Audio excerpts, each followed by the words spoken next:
ಇದಂತೂ ಭಯಂಕರ ಬಿಡ್ಜುಗುರು. 2-3 ದಿವಸದಿಂದ ಒಬ್ಬ ಡ್ರೈವರ್ ಇಲ್ಲಿ ಹಿಂಗೆ ಹಾದು ಹೋಗ್ಬೇಕಾದ್ರೆ ರಾತ್ರಿ ಒಳಗಡೆ ಬಿದ್ದೋಗ್ಬಿಟ್ರಂತೆ. ಎಲ್ಲಿ ಏನಾಗುತ್ತೆ ಏನಾಗಲ್ಲ ಏನು ಹೇಳಕ್ಕಾಗಲ್ಲ ಈ ದೇಶದಲ್ಲಿ. ಅಫ್ಘಾನಿಸ್ತಾನದ ಹಳ್ಳಿ ಜನಗಳು ಮನೆ ಕಟ್ಕೋತಾವ್ರ ನೋಡ್ರಿ. ಇವರು ಮನೆನ ಕಟ್ಟೋದು ನೋಡಿ ಹೆಂಗೆ, ಫುಲ್ಲು ಮಣ್ಣೆಲ್ಲ ತೆಗೆದ್ಬಿಟ್ಟು ಒಳಗಡೆ ಫುಲ್ಲು ಪಾಯ ಕಟ್ತಾವ್ರೆ. ಪಾಯದ ಮೇಲೆ ಮಣ್ಣಿನ ಇಟ್ಟಿಗೆ, ಆ ಇಟ್ಟಿಗೆನೂ ಅಷ್ಟೊಂದು ಸ್ಟ್ರೆಂತ್ ಇರಲ್ಲ, ಅದಕ್ಕೇನೆ ಜಾಸ್ತಿ ಇಟ್ಟಿಗೆ ಹಾಕ್ತಾವ್ರೆ. ಸ್ಟ್ರೆಂತ್ ಇಲ್ಲದೆ ಇರೋ ಅಂಥ ಇಟ್ಟಿಗೆ ನೋಡಿ, ಬಿಳಿ ಮಣ್ಣಿನ ಇಟ್ಟಿಗೆ.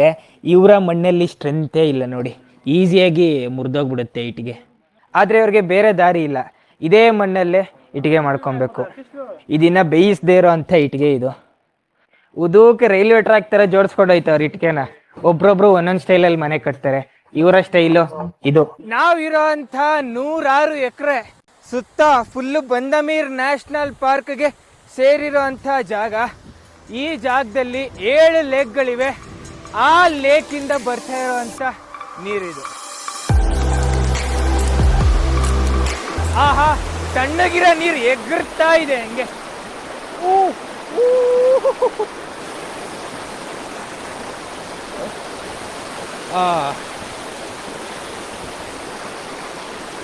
ಈ ವಾಟರ್ ಫಾಲ್ ವ್ಯೂ ಎಷ್ಟು ಸಖತ್ತಾಗಿದೆಯೋ, ಇದರಷ್ಟೇ ಸಖತ್ತಾಗಿರೋಂಥ ವ್ಯೂ ಆಪೋಸಿಟ್ ಅಲ್ಲಿದೆ ನೋಡಿ.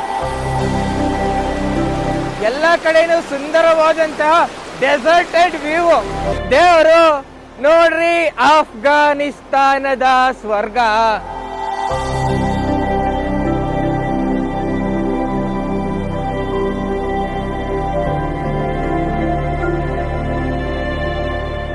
ಇದಂತೂ ಭಯಂಕರ ಬಿಡ್ಜುಗುರು. ಓಹೋ, ಇಮ್ಯಾಜಿನ್ ಕೂಡ ಮಾಡ್ಕೊಳಕ್ಕಾಗಲ್ಲ. ನಟೋರಿಯಸ್ ಬ್ರಿಡ್ಜ್ ನೋಡ್ರಿ. 2-3 ದಿವಸದಿಂದ ಒಬ್ಬ ಡ್ರೈವರ್ ಇಲ್ಲಿ ಹಿಂಗೆ ಹಾದು ಹೋಗ್ಬೇಕಾದ್ರೆ ರಾತ್ರಿ ಒಳಗಡೆ ಬಿದ್ದೋಗ್ಬಿಟ್ರಂತೆ. ಸದ್ಯ ಏನು ಆಗ್ಲಿಲ್ಲ, ಯಾಕಂದ್ರೆ ನೀರು ಅವಾಗ ಜಾಸ್ತಿ ಇತ್ತು, ಇವಾಗ ನೀರು ಕಮ್ಮಿ ಇದೆ.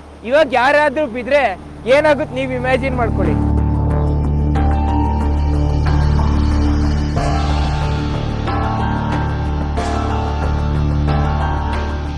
ಅಫ್ಘಾನಿಸ್ತಾನದ ಕರು ಹುಲ್ಮೇಯ್ತಾ ಇದೆ.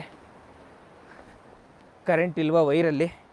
ಯಾವ್ದ್ರಲ್ಲಿ ಕರೆಂಟ್ ಇರ್ತದೆ, ಕರೆಂಟ್ ಇರಲ್ಲ, ಎಲ್ಲಿ ಏನಾಗುತ್ತೆ ಏನಾಗಲ್ಲ ಏನು ಹೇಳಕ್ಕಾಗಲ್ಲ ಈ ದೇಶದಲ್ಲಿ.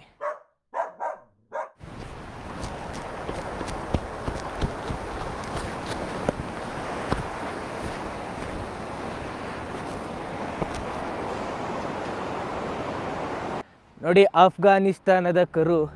ಈ ಜಾಗದಲ್ಲಂತೂ ಸಿಕ್ಕಾಪಟ್ಟೆ ಚಳಿ. ಈ ಚಳಿಗೆ ಹೊಂದ್ಕೊಂಡಿರೋ ಅಂಥ ಕರುಗಳು ಇವೆಲ್ಲ. ಮನುಷ್ಯರ ಸ್ವೆಟರ್ ಹಾಕೊಂಡು ತಿರುಗಬೇಕು.